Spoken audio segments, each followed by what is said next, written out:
al doctor Roberto Warman. El doctor Roberto Warman, le queremos agradecer por haber aceptado esta invitación. El doctor nos va a hablar sobre el síndrome de hipertensión endocraniana idiopática en niños. El doctor Roberto Warman estudió medicina en la universidad, en la Escuela de Medicina de la Universidad La Salle, en la Universidad Autónoma Nacional de México. Hizo su internship of Medicine en Houston, Texas. El doctor estudió oftalmología en New Orleans, Luisiana, y tiene 2 fellowships realizados ambos en el Bascom Palmer. Un fellowship en neurooftalmología bajo la dirección del doctor Joel Glazer y Lawton Smith, y uno en oftalmología pediátrica con John Fleet y Robert Lingua. El doctor ha recibido múltiples honores. También es miembro de diferentes sociedades y el doctor tiene muchas publicaciones, ha estado en trabajos de investigación importantes, ha sido conferencista nacional e internacional y está en continua educación médica. El doctor actualmente es director en la División de Oftalmología del Miami Children's Hospital. También es miembro del Board de Directors del Children's Hospital de Miami. También pertenece al Board Editorial de Oftalmología Pediátrica en Cirugía Ocular. Y también es profesor clínico asociado de la Universidad de Florida. El doctor además es miembro del staff médico del Miami Children's Hospital, que ahora se conoce como el Children's Nicklaus Hospital, también del Bascom Palmer Eye Institute y del Baptist Hospital. El doctor, pues, al igual que su bella esposa, que es muy amiga y muy queridos para mí ambos, Yvonne, accedió a darnos esta conferencia y nosotros queremos darle la bienvenida y agradecerle el que nos esté acompañando el día de hoy. Muchas gracias, Roberto. Voy a dejar de compartir mi pantalla para que tú puedas compartir. Ya tienes, puedes compartir. Déjame ver si. Ok. Déjame entrar a... Si la pones en grande abajo, como que fueras a hacer la presentación en grande, a tu derecha, bueno, sería a tu derecha también, ¿verdad? Ajá, al lado, abajo donde se hace en grande, como cuando presentas en grande. Ajá. Abajo a la derecha, donde está la pantallita de presentar. Más a la derecha, abajo, ahí cerca, del lado izquierdo ahora, al lado izquierdo de eso. Ese botón, perfecto. ¿Sí? Sí. ¿Ustedes ya lo reciben en...? Dale al botón para que se ponga en grande la presentación. Ok, y ahora sí. Yo voy a apagar mi video y para que quedes solo tú en pantalla, y voy a apagar mi micrófono, pero vamos a estar pendiente, cualquier cosa, yo lo prendo y conversamos. Perfecto. Ok, buenas tardes para todos. Me imagino que la mayoría es un horario de la tarde.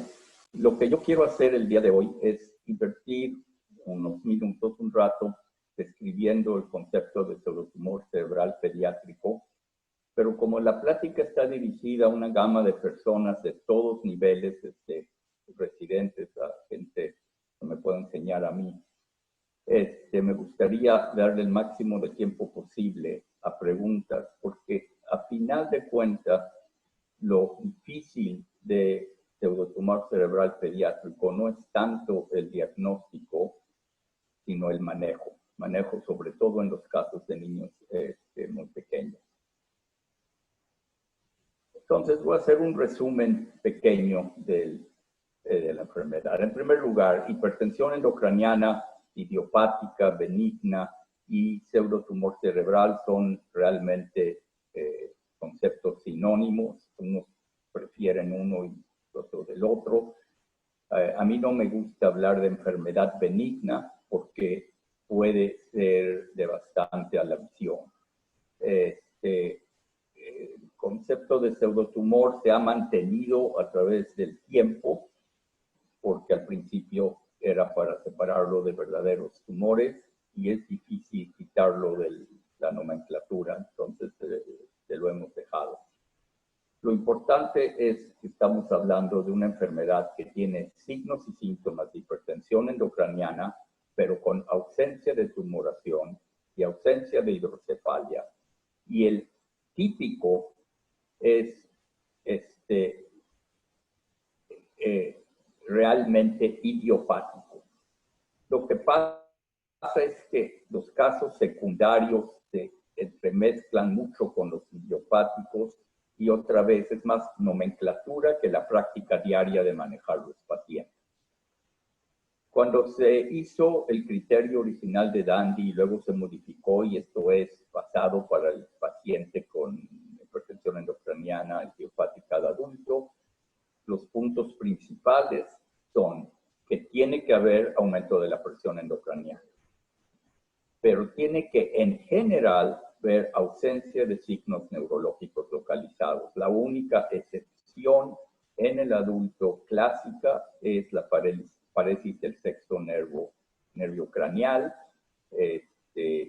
y hablaremos cómo eso se puede modificar un poco en el caso pediátrico.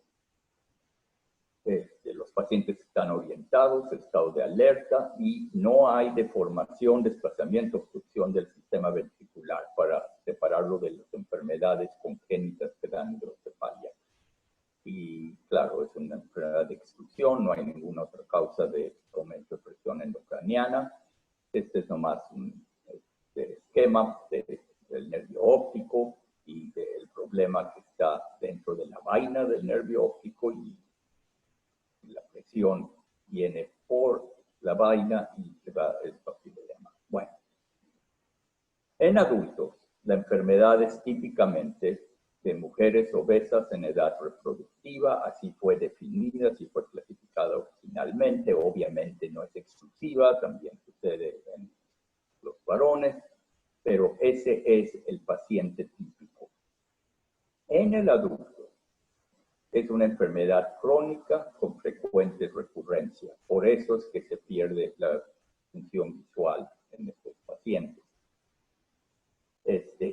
Y generalmente el daño es permanente. Es como pensar en un problema de glaucoma, pero al revés. La presión viene del otro lado. En adultos, típicamente, es un problema de dolor de cabeza crónico.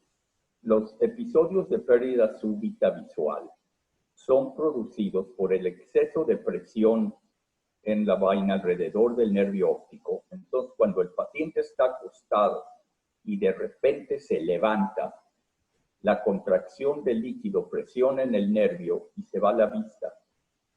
Se reajusta rápidamente y unos segundos después la vista regresa.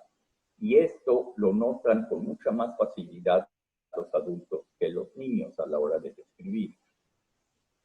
También hay diplopias y hay parálisis del sexto par.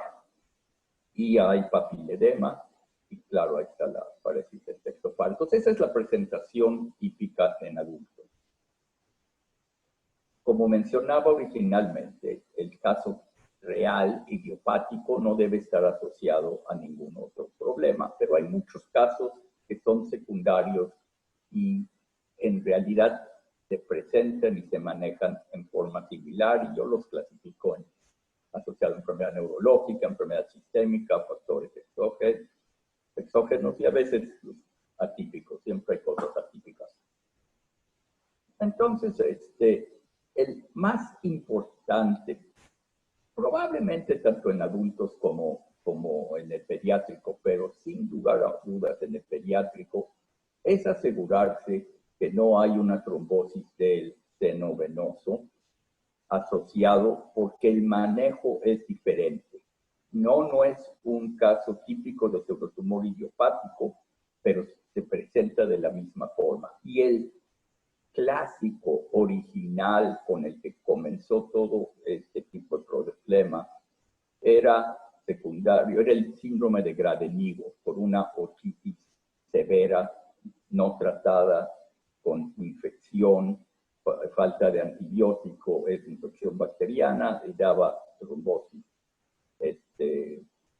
seria. Ya no se ven muchos de esos casos, porque casi todos lados ya hay tratamiento antibacteriano a tiempo, pero de todas maneras hay trombosis de los senos venosos idiopáticos y se presenta mucho. Problemas de malnutrición y de anemia severa no se presentan mucho en el mundo donde yo vivo, pero en el tercero y cuarto mundo en general son causas muy importantes que no se deben ignorar de problemas de tumor cerebral. La enfermedad de Addison, no es que la enfermedad de Addison por sí misma lo dé, pero es el cambio brusco de corticosteroides y de falta de ellos y de reintroducirlos al organismo que produce en algunos pacientes tumor cerebral. Lupus lo puede hacer también.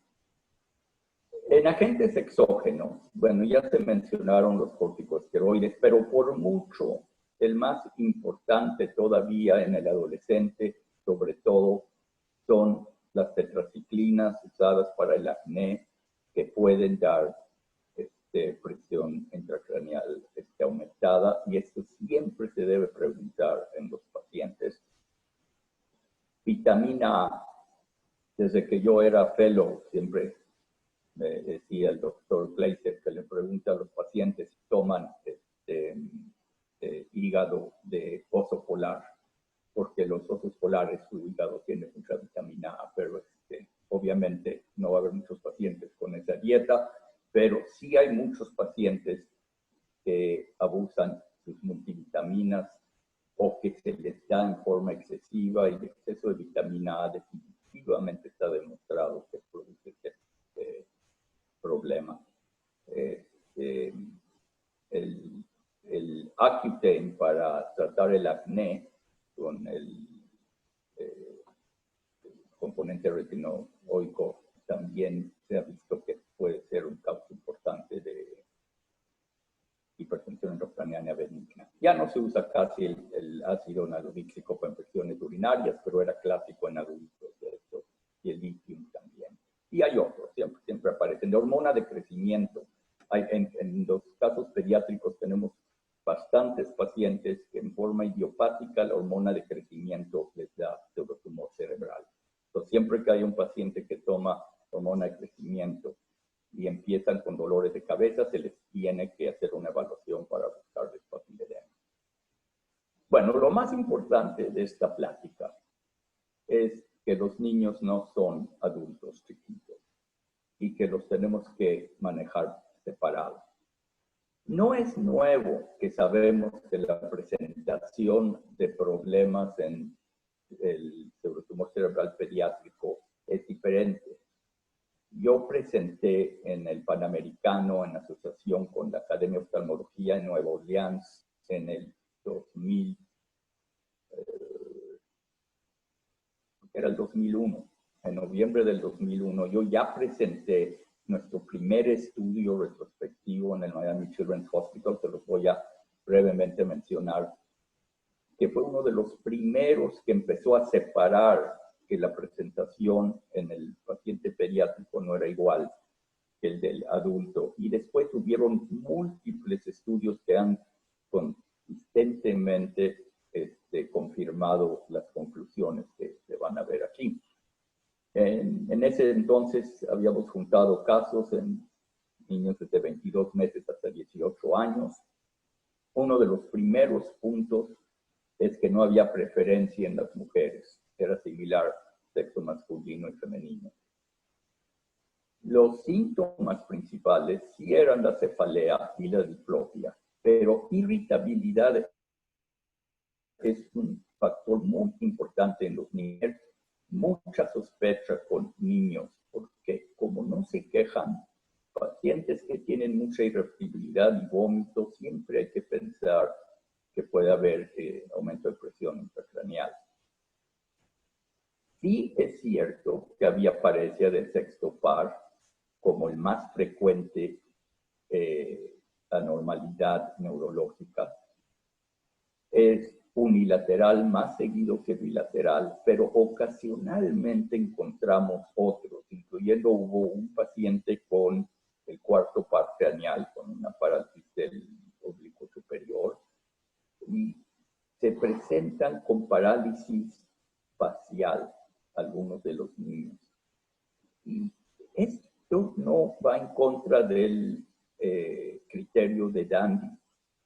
Son otras maneras en que se presenta la fusión intercraneal en niños, simplemente que no son los casos más típicos. Bueno, uno de los puntos importantes del estudio es que absolutamente todos tenían papiledema. Y en la mayoría de los casos no es un papiledema sutil, es un papiledema grado 3 o grado 4, es bien claro el papiledema en los niños.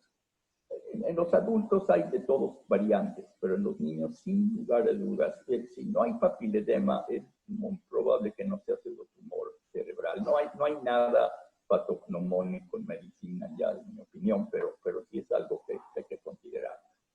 Como son niños chicos, ninguno presentó con la pérdida visual súbita transitoria.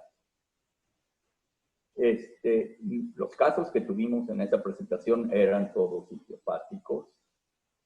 Solamente hubo 4 casos que tuvieron recurrencias y en 3 de ellos hubo pérdida visual permanente. Lo más común es que hubiera resolución espontánea, frecuente y relativamente rápida. Entonces, a diferencia de los adultos que tienen múltiples recurrencias, encontramos muchos menos casos en los pediátricos y eso ha sido consistente a través del tiempo. Esto es nada más para enseñarles a todos los residentes. Ahí tenemos el papiledema bilateral y aquí, una vez que hay comienzo de evolución, empieza a bajar el líquido. Entonces, vamos a entrar a lo que realmente es importante. ¿Cuál es el manejo del pseudotumor cerebral pediátrico? Bueno, lo más importante es hacer el diagnóstico y estar a tiempo y temprano para evitar complicaciones. Porque sobre todo, como en los niños, no es un problema recurrente. Debe ser la gran minoría los que acaben con pérdida visual. Y casi siempre es por falta de hacer el diagnóstico temprano. Tratamientos simples siempre son mejores.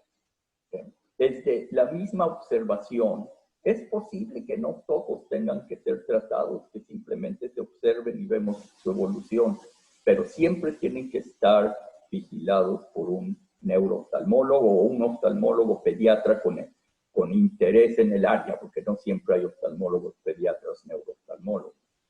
Pero hay que vigilarlos bien de cerca para estar seguros que no estamos perdiendo control de la enfermedad. Como se tiene que hacer una punción para hacer el diagnóstico, y no puedo enfatizar más este punto. Con el tiempo he encontrado, no nada más en mi área en Miami, y por gente con mucha experiencia también, en otras áreas, que quieren saltarse a hacer la punción lumbar, están seguros de lo que tiene el paciente, y los tratan empíricamente con acetazolamida. Yo estoy completamente en desacuerdo con ese manejo.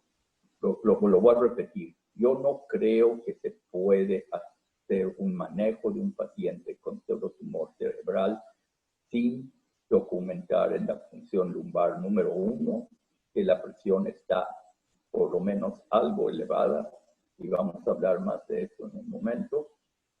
Y muy importante que el resto del examen de la función lumbar esté completamente normal. Porque si no lo hacemos así, múltiples cosas pueden pasar. Número 1, vamos a perder la oportunidad de hacer diagnósticos muy importantes, a veces de meningitis, a veces de tumoraciones de diferentes tipos. Es, en mi opinión, aunque sea molesto y difícil en el niño, pero hay que hacerle su función. Tradicionalmente, a veces se repetían las funciones lumbares y con eso se trataba al paciente, pero muchos de los niños se curan simplemente después de haber hecho la función lumbar. Se hace por diagnóstico, pero sirve de tratamiento. Y si sí se les va a empezar el tratamiento, uniformemente se debe empezar probablemente todos lados con acetazolamida. Es increíblemente bien tolerada en el grupo pediátrico. Sí hay efectos secundarios, a veces les cambia el sabor de la comida temporalmente, les da tingling en los dedos y en los pies, pero se ajusta la dosis y les va bien. Yo prácticamente nunca uso furosemida como alternativa de la acetazolamida, pero hay pacientes que efectivamente por alguna u otra razón o son sensibles a la acetazolamida o lo han sido o tienen gran alergia a las sulfas y no se quiere tratar este medicamento, entonces se puede usar furosemida. Vamos a hablar después de los tratamientos invasivos. No se usan con la misma facilidad que en el adulto. En el adulto que tiene presión intracraneal, endocraniana, idiopática, crónica, donde la manifestación principal es el defecto visual en el campo visual, en la vista, en el color, etc. Y no tienen mucho dolor de cabeza, se tratan con una penetración de la vaina del nervio óptico. Este no es un tratamiento fácil y en los niños es extremadamente difícil y peligroso. Tiene que ser hecho por gente con mucha experiencia, que sabe manejar y entrar a la órbita en niños, y no hay mucha gente que lo puede hacer. Por ejemplo, en nuestro mundo, en el sur de la Florida, solamente los cirujanos oculoplásticos del Bascom Palmer pueden hacer penetraciones de la vaina del nervio óptico en menores de edad. Y no se hacen mucho.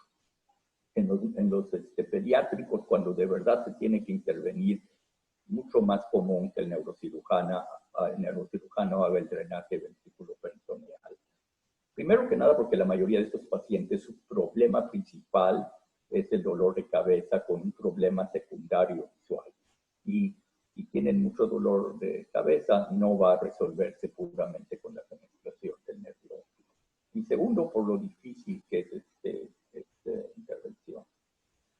Esta es una foto enseñando cuando uno abre la vaina en el nervio, y aquí lo estamos viendo para dejar salir el líquido. Y es interesante porque cuando se hace esto en uno solo de los nervios, muchas veces no hay que intervenir en el otro.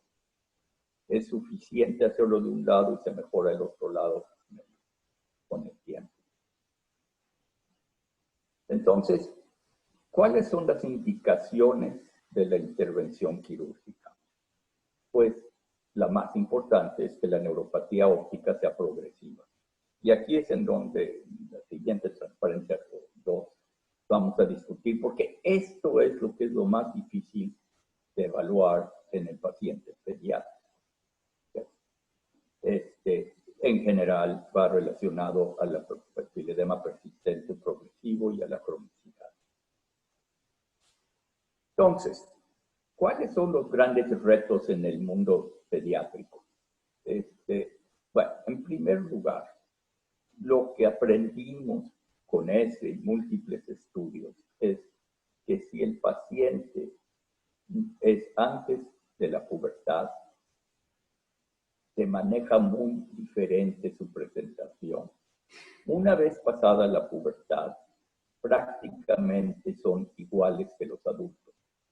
Mucho más común la obesidad, mucho más común en las mujeres y mucho más cronicidad y recurrencia de los episodios.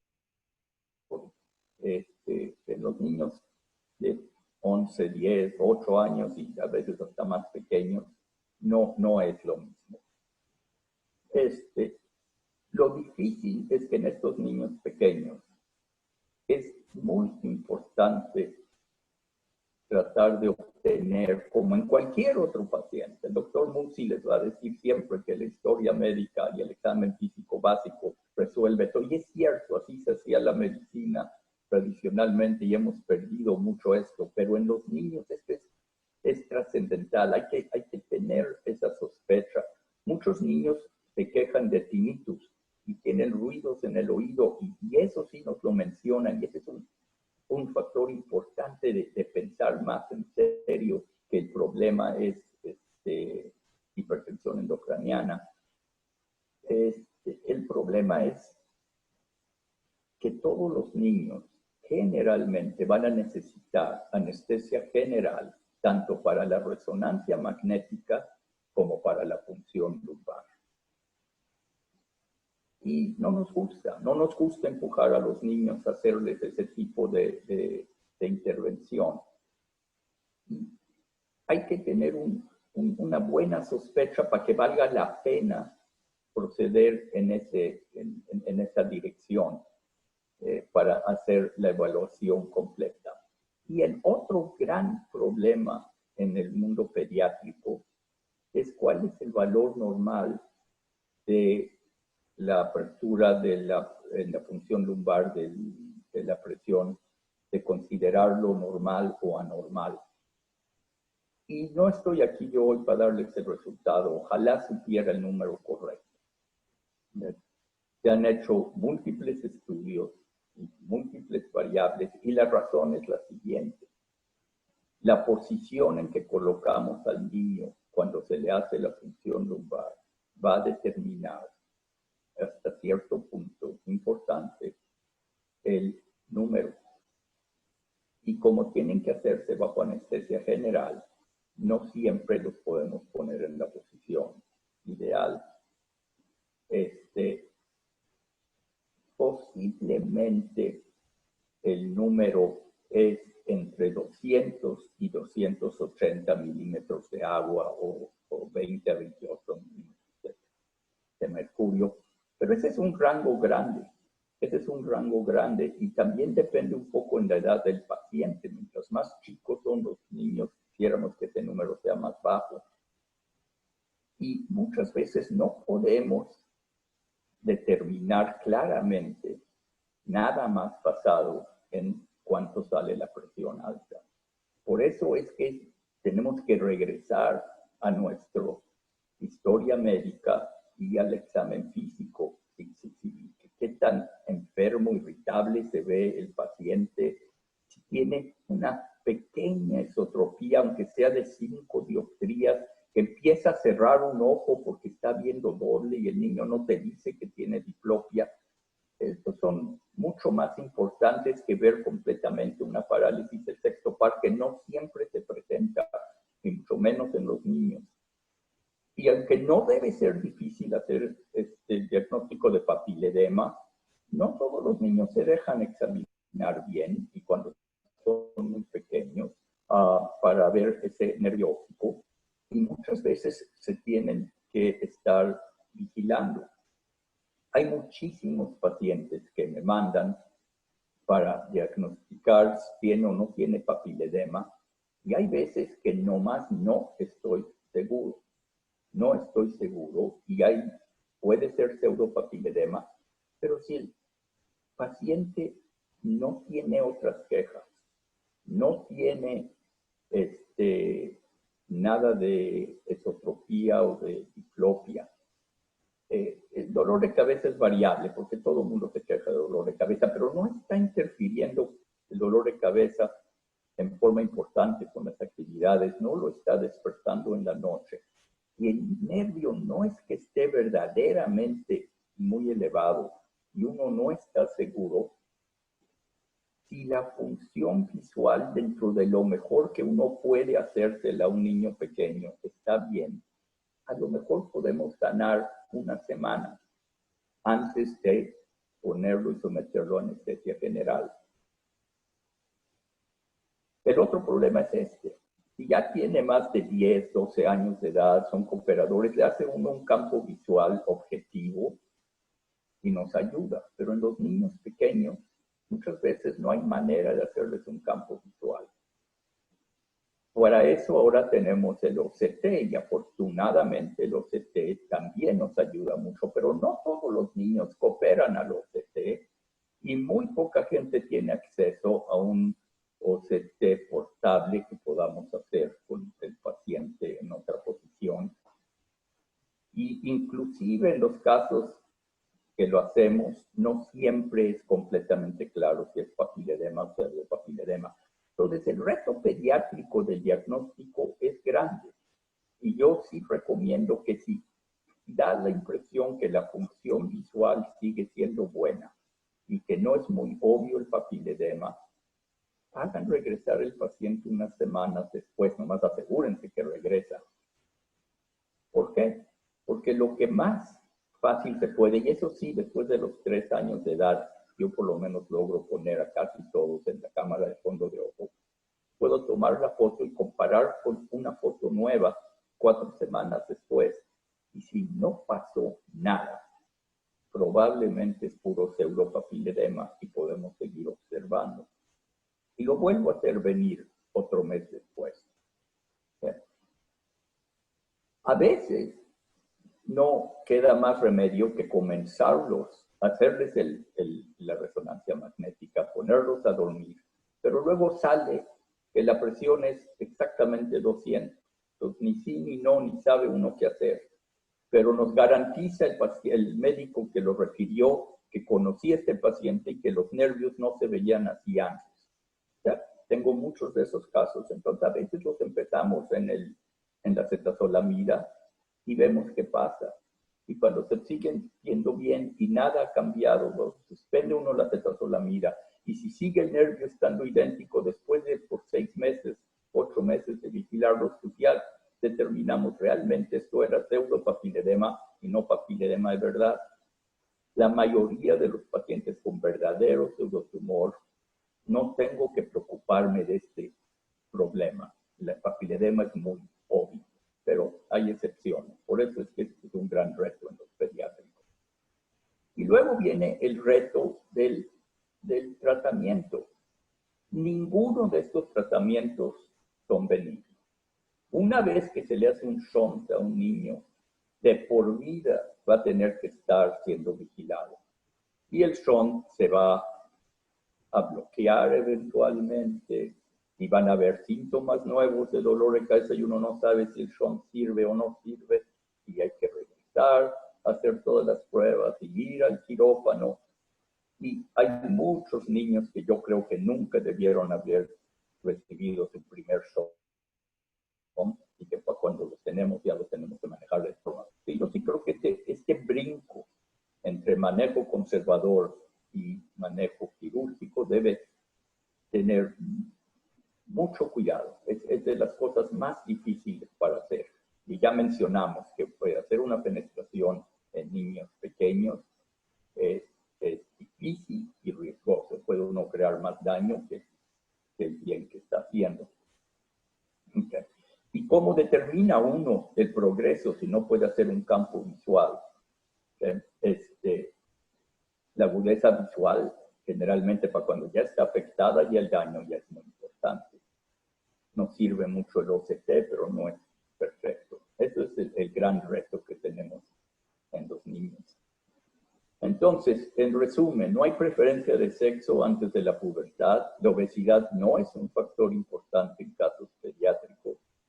El idiopático es más común que el asociado a otros factores, pero nunca olviden sobre todo los derivados de la tetraciclina, la hormona de crecimiento, etc. El papiledema, por lo menos en mi opinión, prácticamente siempre está presente en el verdadero pseudotumor cerebral. Recurrencias son raras, resolución espontánea muy común. La acetazolamida es bien tolerada en la gran mayoría de la población pediátrica. Y las parecias pueden ser de más que no más el texto par craneal. La pérdida visual puede ser muy rápida y permanente en la población pediátrica. Así es que siempre hay que estar poniendo atención a estos casos y no bajar la guardia. necesita una vigilancia neurostálgica frecuente, por lo menos en la etapa inicial. Bueno, esta es la presentación y ahora lo quiero abrir a discusiones y a preguntas. Gracias, Roberto. Voy a leer el chat y déjame ver si hay porque estamos en Facebook, tenemos unas personas. Te voy a hacer primero las preguntas del chat mientras pasan las de Facebook. La pregunta es, aquí la doctora Aide Martínez dice, un problema en los niños que me ocurre con la acetazolamida es que a veces muy rápidamente hacen acidosis. De cualquier manera es lo que uso, pero presto mucha atención al estado ácido-base. ¿Tú has tenido alguna experiencia? Cierto, absolutamente. No hay lugar a duda. Y como la mayoría, sobre todo en los niños más chicos, más problema es eso de la acidosis, no tengo mucho cuidado en suspender la acetazolamida rápidamente, porque muchos se iban a curar con o sin la acetazolamida. Se da porque la damos, pero al menor indicio de problemas, la paramos. Y claro, cuando la paramos nos preocupamos que si se va a empeorar. Ese es el paciente que a veces lo hago venir cada semana o cada 2 semanas para asegurarme que no se me descompense visualmente, que no se me descompense. Pero sí hay que vigilar la acidosis y he tenido por lo menos media docena de casos donde eso ha sido un problema importante que hay que suspenderlo. Estos pacientes no los debe manejar ni el oftalmólogo pediatra ni el neurooftalmólogo solo, que los tiene que manejar con ayuda del médico primario, porque no somos nosotros pediatras y las cosas cambian rápidamente. Hay otra, la misma doctora pregunta, además de la irritabilidad, ¿has visto casos con obnubilación, lentitud de respuesta? Porque he tenido casos así en pacientes con gran hipertensión y avanzados asociados a movimientos oculares erráticos. ¿Tú has tenido Espera, algún...? aquí hay doble pregunta ahí, ¿no? Uno es que tienen movimientos oculares erráticos y la otra es que vienen con obstrucción de la atención, que están letárgicos, ¿correcto? No, la pregunta te la leo nuevamente, dice, además de la irritabilidad, ¿ha visto casos con obnubilación, lentitud de respuesta? Esa es la pregunta. Por eso. Y La pues respuesta es sí, independiente de los movimientos oculares. Okay, por eso, porque... cuando uno tiene un niño que se ve así, es del que más tiene uno que sospechar. Y si cuando se asoma, sí hay, o parece que sí hay, aunque sea ligero el papiledema, ese es el paciente que sí requiere la resonancia, aunque haya que darle anestesia y la función lumbar, definitivamente, porque nos pueden ir rápidamente para abajo. Ok, sí, porque eso es lo que voy a poner. He tenido casos así en pacientes con gran hipertensión y avanzados asociados con movimientos oculares erráticos. Esto es ya un comentario. Correcto. Ok, también pregunta, ¿encuentro útil el OCT en seguimiento y monitoreo del tratamiento dada la dificultad de hacer campo visual? Sí. Ajá. Sí, creo que el OCT es muy bueno y como no se puede hacer el campo visual, pero no es panacea, porque tampoco es tan fácil hacer el OCT en los niños. Si no están poniendo bien, el OCT está bueno como el técnico que hace la prueba. ¿Y qué pasa en el mundo pediátrico? Que en el mundo pediátrico, los oftalmólogos pediátricos no hacen tanta OCT como en los adultos. Entonces, por ejemplo, en mi institución, mis técnicas que hacen los OCTs, ¿qué será? Haremos 2 OCTs al día, comparado en cualquier oficina de oftalmólogos de adultos que hacen 15, 20 OCTs al día por lo menos. Entonces, número uno, los técnicos no tienen la misma experiencia. Y no todo el mundo tiene un centro, ¿sí? No es como en el Bascom Palmer, donde el departamento de pediatría puede transferir el paciente al centro de imagen de los adultos. A veces sí, pero no en todos los centros tenemos esas oportunidades. Y el segundo problema es la cooperación del niño y la fijación de la atención cuando se le está haciendo el OCT. Los cambios sutiles no son tan fáciles de medir. Pero claro, lo hacemos y lo seguimos, y sobre todo en forma crónica. Y se empieza a notar que se está volviendo más adelgazado el RNFL en su grosor en una zona en particular y está progresando, entonces el paciente está teniendo problemas crónicos y es una buena manera de empujarlo más hacia un tratamiento quirúrgico. Pero es fácil hablar de OCT, es más difícil usarlo y interpretarlo. Ok. Hay otra pregunta, no voy a dar el nombre porque me la es en privado, dice, ¿el uso del potencial visual evocado para seguimiento y electroretinograma, algún valor, doctor? Pues si tenemos un centro de alta especialización y estandarización, yo diría, estamos hablando antes del potencial visual evocado. El electroretinograma no tiene realmente lugar aquí. Si el electroretinograma ya está normal, ya perdimos la batalla. Así que es realmente un problema de potencial visual evocado. Pero si ya tenemos problema con OCT, es el mismo comentario, pero con el potencial visual evocado. Necesita uno tener muy estandarizadas las pruebas para poder contar con ellas adecuadamente. Y hay muy pocos centros que pueden hacer eso en forma consistente. Para fines prácticos, yo diría no es muy útil.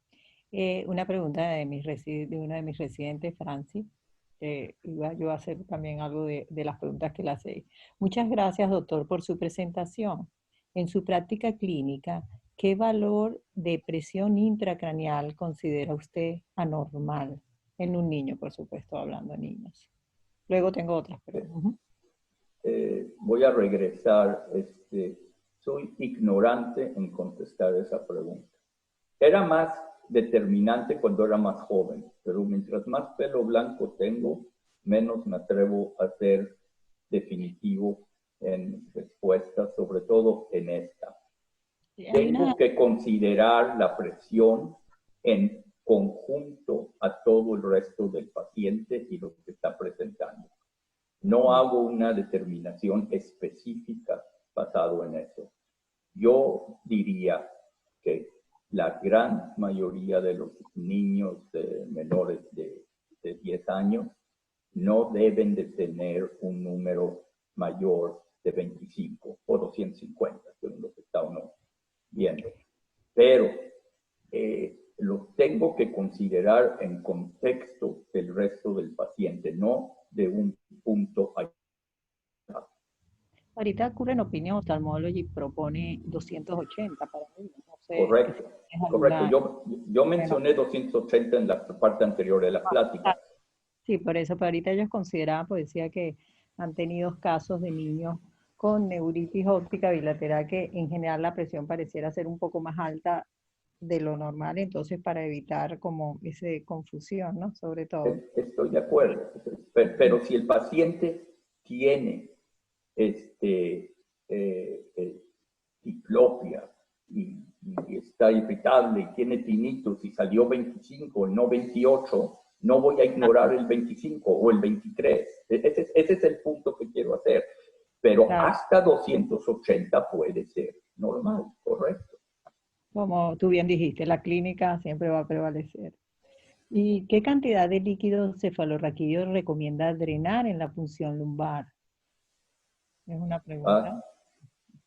No sé. Yo no he hecho una punción lumbar yo desde que era residente y nada más en adulto. Así que no sé ni siquiera cuánto se saca. Pero sí sé lo que hacen. O sea, la gente hace una punción lumbar, saca suficiente, primero mire y luego saca suficiente líquido. Generalmente lo hacen bajar, por lo menos 10 puntos. Pero no es trascendental cuánto baje. La verdadera función de la punción lumbar es hacer el diagnóstico y checar el líquido cefalorraquídeo. el líquido va a subir en 24 horas de nuevo. Okay, no es la parte principal del tratamiento. Por eso no es tan importante cuánto sale. Lo mejor es que sea atraumática y que sea efectiva. ¿Cuál es la dosis y el esquema de acetazolamida que utiliza?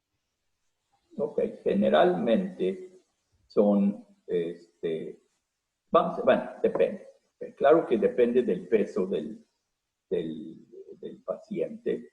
Generalmente, niños pequeños, damos 250 miligramos 2 veces al día para empezar, pero no tiene nada de malo hacerlo 3 veces al día. Y en pacientes que son un poco más grandes, se hacen 500 miligramos 2 veces al día. Yo he hablado con nuestros neurocirujanos. Ellos, en casos ya de casos más grandes y con casos severos, no les importa dar hasta 2 gramos al día a corto plazo. Yo normalmente nunca hago eso. Yo no paso mucho más de 1 gramo al día.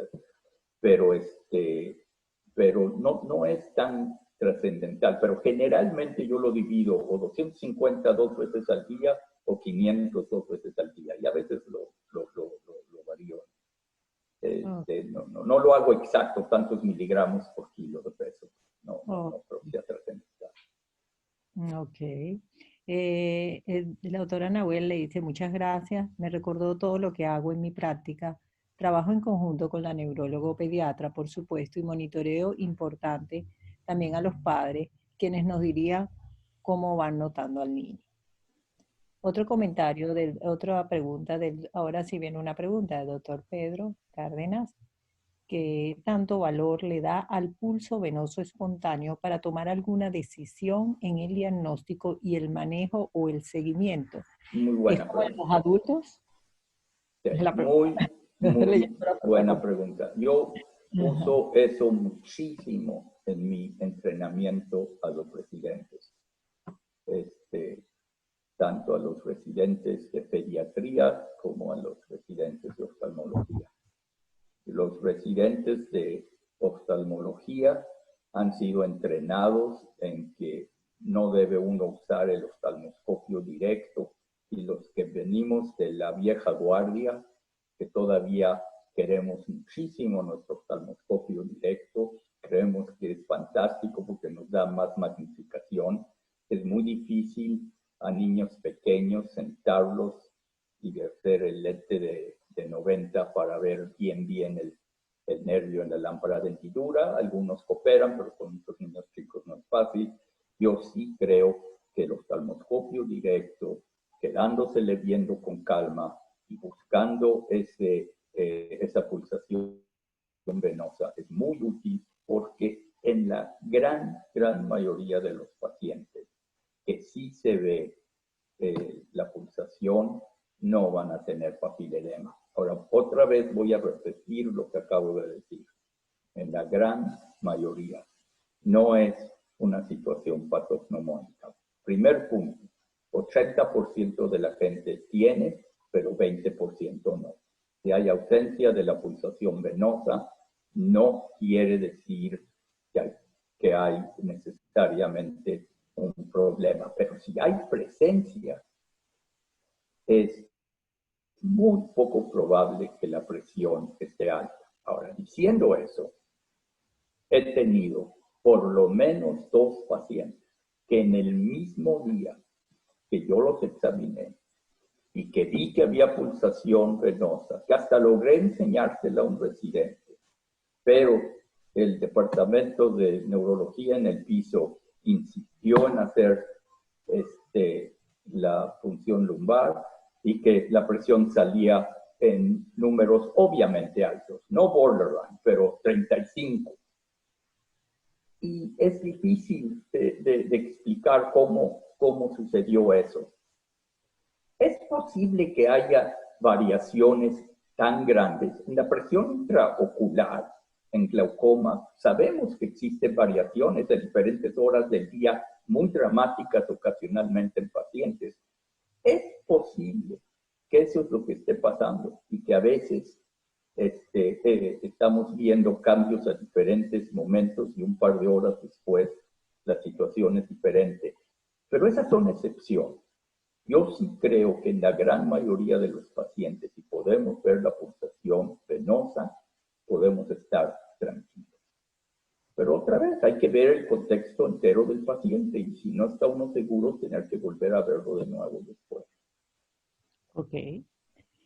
Tenemos pregunta de neurocirugía. Con frecuencia, el doctor Jaime Criboy nos pregunta, con frecuencia los ventrículos cerebrales están colapsados y son pequeños para colocar derivación ventrículo-peritoneal. ¿Cuál es tu opinión de utilizar derivación lumboperitoneal? No tengo, estoy de acuerdo. O sea, yo no soy neurocirujano, pero se usa una o la otra. Y sí es cierto que es más común, yo creo, en el pediátrico que en el adulto, que tenemos slit, ventrículos intermediamente pequeños y que el riesgo es mayor. Así que yo creo que es perfectamente aceptable. Doctor, tenemos dos preguntas parecidas de la doctora Mariana y Macarena y dicen, muchas gracias por la charla, me pregunto, y ambos, ¿cuál es su experiencia con topiramato? Son preguntas también de dos personas diferentes, las uní de una vez para... Ok, entonces, el topiramato funciona bien. Yo no lo usaría en forma primaria, creo que la acetazolamida es mejor, pero hay pacientes que o no pueden tomar acetazolamida o no les ha ido bien y que los neurólogos los ponen en topiramato y que les va bien. Definitivamente es muy bueno para la cefalea, para el dolor de cabeza. Y sí debe de bajar suficientemente la presión, como de todas maneras tienden a mejorar con el tiempo, es una buena alternativa. No se les olvide que aunque el porcentaje es muy bajo, yo solo he visto un paciente pediátrico en mi vida, pero el topiramato en los primeros 10 días de tratamiento puede dar una presentación de ataque agudo de glaucoma cerrado. Entonces, nomás hay que estar pendiente de esto, pero es muy raro. No es razón para no usarlo, pero nomás para tenerlo en mente cuando esto toma. Ok. Marcela nos pregunta, en casos dudosos de edema y pseudoedema, el OCT no hace diagnóstico diferencial. ¿Pediría usted una ecografía para descartar drusen? Sí, se puede hacer una. No lo mencioné, fue un error, pero claro, la sonografía bien hecha es muy útil también. Tiene el mismo problema que los otros. La famosa prueba de 30 grados, donde hace uno 30 grados hacia afuera y ve el cambio del grosor del nervio en el ultrasonido, en niños es muy difícil de hacer por cooperación. Pero el ultrasonido sí nos va a encontrar más fácilmente calcificaciones de drusen escondidos y nos ayuda en el diagnóstico entre pseudopapiledema y papiledema. Okay. Bueno, la dosis de acetazolamida ya la habían preguntado antes, no voy a volver al tema. Excelente conversatorio. La doctora acá dice que es útil para decidir el cambio de tratamiento de los CT. La doctora Dolores dice que la dosis publicada de acetazolamida en niños miligramos por kilo día. Bueno, es variable porque ahorita hay dos publicaciones recientes y consideran de 20 a 30 máximo 3 días. Correcto. Yo creo que 5 es muy bajo. Sí, es 20-30 lo que salió recientemente y máximo dice 3 gramos en un niño. No sé, o sea, es como un estándar. Correcto. Yo creo que 3 gramos es muy alto, muy alto. Depende no lo veo necesario. Exacto.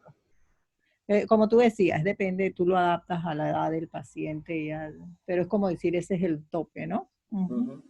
Por lo menos es lo que yo leí recientemente. En glaucoma congénito, para hablar de bebés bien pequeños, tradicionalmente cuando dábamos acetazolamida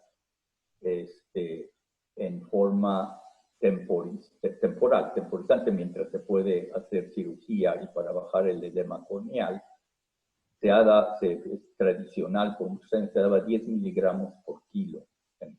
Estamos hablando de neonatos o de bebés de 6 meses. Entonces 5 realmente no. Yo diría que es como mínimo 10 y se puede subir a 15 y hasta 20 fácilmente. Yo leí 20-30, es lo que había, como tú dices también. Ajá. Fíjate, bueno, la doctora Ivette también dice que también para el diagnóstico diferencial con Drusen, dice que además la presión intracraneal tiene una curva y uno puede tomarla en un momento más bajo y por ello la clínica es mandatoria. Bueno, ya hablamos. Buenas tardes, Carolina. ¿Espera que se resuelva completamente los signos y síntomas para suspender la centozolamida? ¿O cuál parámetro utiliza para suspender? Ok. Normalmente, todo va a depender si tenemos evidencia o sospecha importante de que hay daño visual ya presente, importante, a diferencia del que estamos tratando de evitar que lo tenga. Es más fácil suspender en el paciente que tiene el ataque agudo de pseudotumor cerebral, pero todavía no hay nada de evidencia de atrofia óptica o de anormalidades en el OCT o en el campo visual, etc. Normalmente damos como 3 meses de acetazolamida si se tolera bien. Y luego del tercer mes empezamos a bajar la dosis. Yo sí creo, se puede empezar antes, no hay una regla exacta. Lo que creo que uno debe hacer es bajarla paulatinamente. Si el paciente está tomando 250 miligramos 3 veces al día, la bajo a 2 veces al día. Y al mes siguiente volvemos a hacer examen neuroftalmico y si todo está estable y está sintomático, la bajamos a 1 vez al día. Aunque 1 vez al día prácticamente no debe estar haciendo nada, no quiero rebote. Y al siguiente mes la suspendo. Y una vez que suspendo, tengo los que viven suficientemente cerca y tengo los trato de ver de nuevo 1 mes después, porque lo que no queremos es ese paciente que nos dé el rebote y regrese. Y luego cada vez lo vamos expandiendo más. El problema principal que yo veo es que no siempre estamos manejando el paciente un solo médico. Queremos que sea en coordinación con el pediatra neurólogo y el neurooftalmólogo o pediátrico. Y a veces uno decide cómo quiere manejar la dosis y cómo la quiere ir eliminando. Y hay que adaptarse al sistema porque uno quiere cooperar con sus otros colegas. Y entonces a veces unos lo prolongan por más tiempo que otros. Yo he visto todo tipo de variantes del manejo de cómo quitar. Ok, bueno, creo que eso responde la pregunta de la doctora Carolina. Ahora la doctora Tamar de México. En su experiencia de seguimiento a largo plazo de hipertensión endocraniana en los niños, ¿permanece o a lo largo de la vida del paciente o en el porcentaje de cura? ¿Y de qué factores depende la curación, si es que existe? Yo creo que la gran mayoría de los casos pediátricos de antes de la pubertad hay cura completa. Y de eso yo diría que el 70% o 80% es un solo episodio. A menos que vuelva a aparecer factor incitante como la tetracitina, pero si no, les va muy bien. Tiene mucho mejor pronóstico que el de después de la pubertad. Y en el que ya estás hablando de una chica obesa de 17 años, ya es un problema igual al crónico. Y no hablamos de eso mucho, porque como no eran nosotros, no podemos dejar de enfatizar que el factor principal en el paciente obeso es que baje de peso. Y no hay nada que les moleste más a los adolescentes que hablar de bajar de peso. Bueno, y por todo el mundo, a mí tampoco me gusta que me lo digan, pero el tener que bajar de peso es trascendental si están obesos. No importa cuánto, aunque sea muy poco. Yo hasta les digo que compito con ellos y que el mes siguiente a ver si bajamos 5 libras cada uno. Porque es trascendental que bajen de peso. Ese es el punto principal para disminuir las recurrencias a largo plazo. Y eso sucede en adultos también. No, no, eso no, no lo había mencionado. Ok. Está buena la competencia tuya con el paciente.